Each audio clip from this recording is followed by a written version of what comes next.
Welcome back, Sebastian here. So time for my power rankings after the Spanish Grand Prix. So as always, these power rankings won't just be the Spanish Grand Prix, but they'll include how I thought the drivers did in the Grand Prix immediately before it as well. So starting off right away with number 20 is Logan Sargent, dropping one position from last race.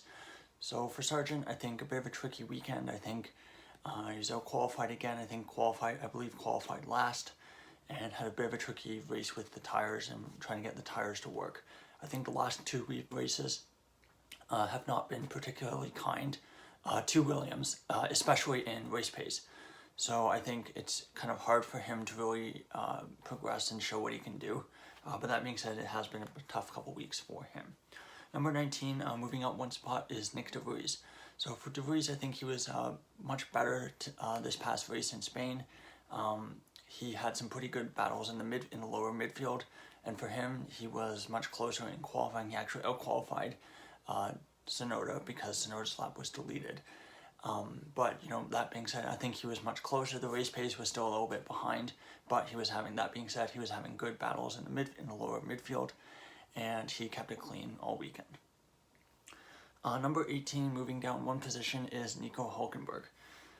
For Hülkenberg, another tricky weekend. I think it's been very similar, I feel, to most of the weekends for him so far this year. Really strong qualifying, but then in the race, the pace just kind of falls away, and he really struggles to hold the positions pull the position that he starts from. And I think we saw that again today. I think yesterday he finished, let's see where he finished. He finished 15th. Yeah, he finished 15th. So not fantastic from him, but overall it hasn't really been a fantastic run of form recently for Nico Hülkenberg. Number 17, moving down two positions, is Valtteri Bottas. So for Bottas, another really rough weekend, out-qualified by his teammate Joe, and in the race was kind of really nowhere, really struggling to keep pace and getting his stints to last a long time. And because he was so far back, we didn't really get to see a lot of him, other than the fact that we know that he was quite a bit slower than his teammate.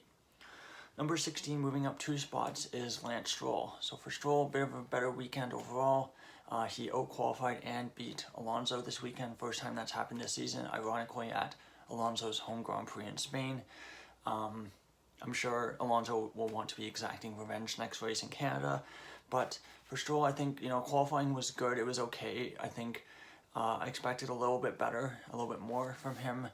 That being said, it was a really clean weekend, and I think that's really the best they could hope for. I think a bit troublingly for Aston Martin, the race pace wasn't that good. The strategy that both drivers were on, the soft, hard strategy, I thought was a pretty poor choice of strategy, so I think that did hinder them. But nonetheless, good, cleanish weekend for Stroll. Number 15, moving up one position, is Zhou Guanyu. So for Zhou, points, 9th place this weekend for him, so excellent result.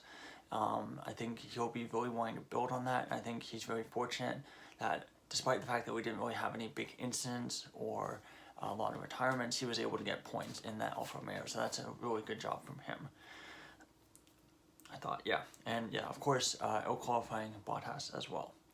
Number 14, moving down four positions, really another rough weekend, is Sergio Perez.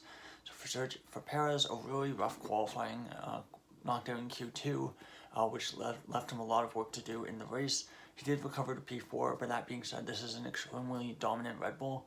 So at the start of the weekend, I think going from the start of the weekend, if you said Perez is going to finish 4th, that would be an extremely disappointing result. And having a really strong qualifying and then having a really strong race is all part of being a very consistent, very successful driver in Formula 1, and he hasn't really been able to show that consistently, especially the last few races. Number 13, staying in the same position, is Kevin Magnussen. For Magnussen, another rough weekend overall, but that being said, I decided not to move him down. I felt that he was about where he should have been, and he was kind of been fighting for those in the lower midfield positions, like his teammate Nico Hülkenberg. Number 12, moving down one position, was Pierre Gasly. So even though Gasly gets some points, I think he's going to be very frustrated with his weekend as a whole. He qualified 4th, but then was given a 6-point grid penalty for two separate impeding incidents. I know that's on his team, not on him, but I did think that he should have had a bit better pace and been a bit closer to his teammate Ocon, and he was beaten by Zhou in the Alfa Romeo. Number 11, moving down 2 positions, is Oscar Piastri. So for Piastri, out-qualified by his teammate Norris. The race was a bit tougher. I don't think the McLarens had the race pace to stay in the positions they qualified in. That's why he dropped down quite a few positions from his qualifying position. But that being said, he kept it clean, didn't really make any egregious errors or mistakes, and I think he's just continuing to build and learn as a Formula One driver. Number 10, moving up 4 positions, I thought a much cleaner weekend, probably his most cleanest weekend in F1 so far this year, is Carlos Sainz. So qualified on the front row, which I think is really the best that he could have hoped for. The race was a bit tougher. I think the race pace of the Ferrari was much worse to both the Mercedes and the Red Bull. So realistically, P5 is honestly not too bad. And I think, even though he's disappointed not to get a podium at his home Grand Prix, I think for Sainz, he really made the most of what he could, and I really don't think he could have done any better. Number 9, moving down one. This was such a difficult, such a horror show, such a difficult weekend for this driver, which is Charles Leclerc, that I think it's really hard to say how he did. The qualifying, there was something wrong with the car. It seems he reported that there was an issue where every time he tried to turn left, it wasn't working properly. And some people I know were doing some analysis on this, and they have somehow found that every time he did a left-hand corner, he'd lose about 0.2 of a second, which is absolutely massive in Formula One. And the race, I think Ferrari's strategy was really, really poor. I think starting on the hard tire, but then not making the use of the length, the duration of the hard tire, I think was a really strange strategy call for Leclerc.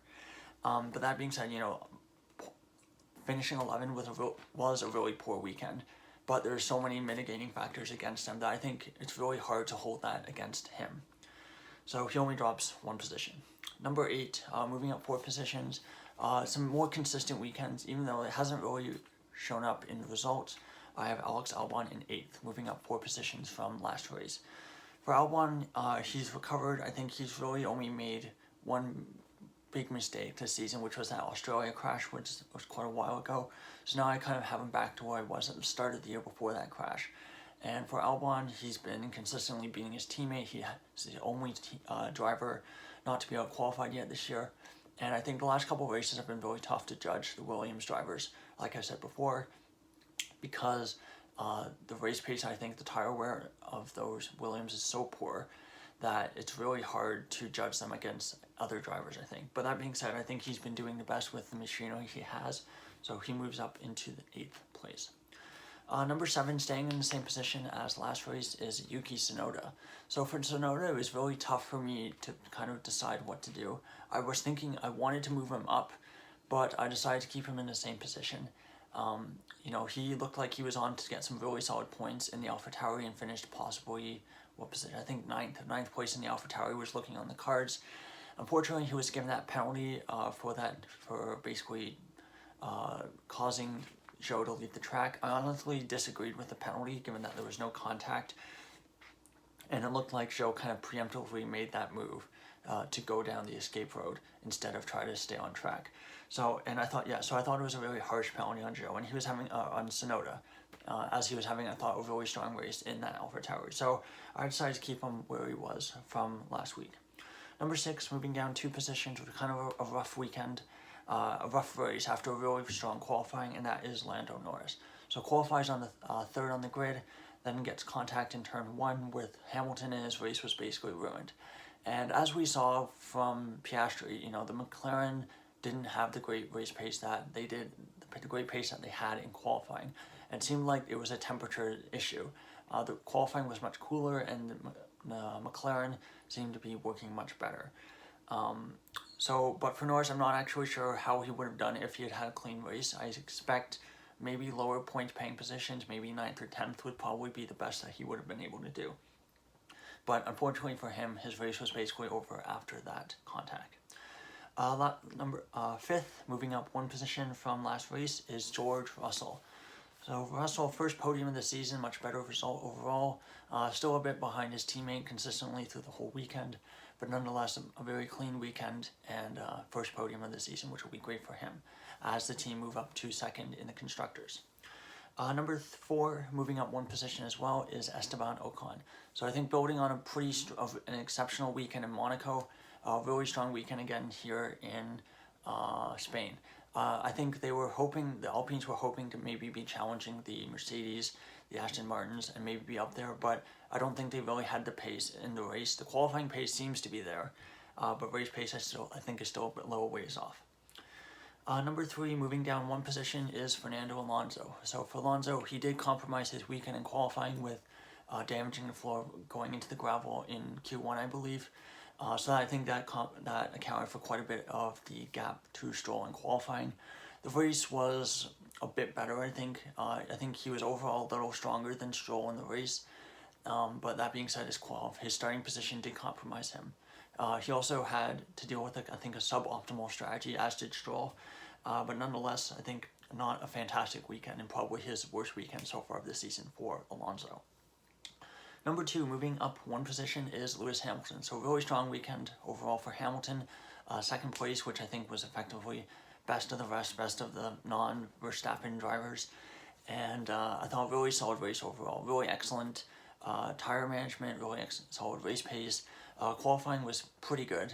Did out-qualify his teammate, but did have to make up ground, especially after getting passed on lap 1 by Stroll.